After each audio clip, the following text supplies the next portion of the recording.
Now, tempo, it's in all of the training programs that you get given. It's one area that, when not maximized or done at all, safety can be compromised massively.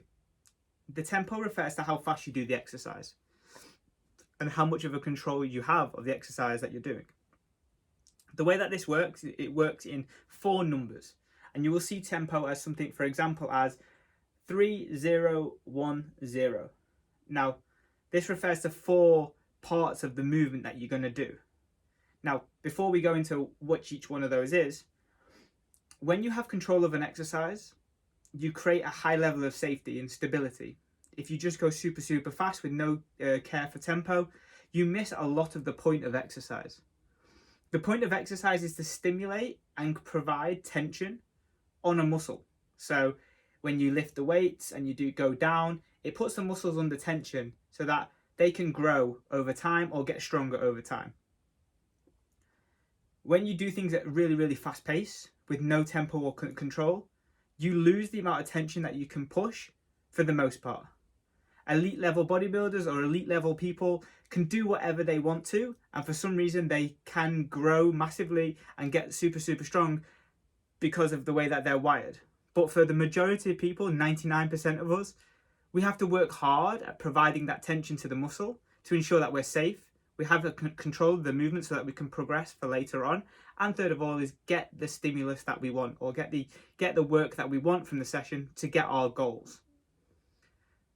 So having tempo is going to be super important. In the interim of the beginning phases of your program, it is going to be of super benefit to you, if you especially haven't worked out before, to do things at a super slow pace.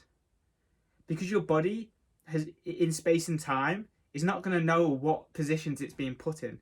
If you've never been in a squat machine before, it's going to be like, what the hell is going on?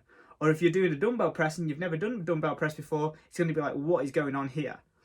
And your nervous system, which is where the nerves are firing to your hands, muscles, to control what we do, is going to be super enriched, but actually not know how to control our bodies in these positions. And we need to teach it. It's a skill, and we need to teach the skill.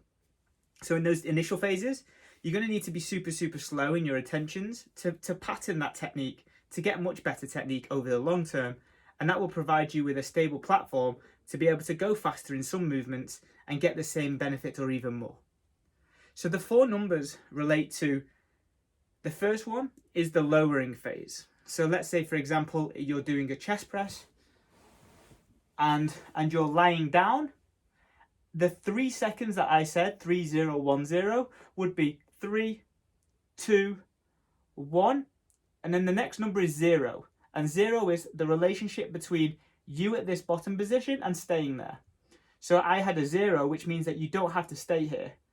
If the second number was 2, you would do 3, 2, 1, 1, 2, where you would hold it. And then the third number would be the pressing phase or the pulling phase. And if that's a 1, it would be 1. And then the fourth number would be 0, and that means that you don't rest up here, you go straight back into that first number, which is 3, 2, 1. So an example of a 4 second a 4, 2, 1, 0 would be 4, 3, 2, 1, 1, 2, 1, 4, 3, 2, 1, 1, 2, 1, 4, 3, and so on and so forth. At the beginning, you're going to probably have to count it, like I do. And when you struggle with this, it's really important that you repattern that and you count it. And if you're someone that gets easily distracted and you're someone that is in a million different places and your gym is your outlet, counting your tempo is probably going to provide you with that singular focus to be in on it, so that when you leave the gym, you have that benefit of focusing on one thing, not a million things. I hope that makes sense.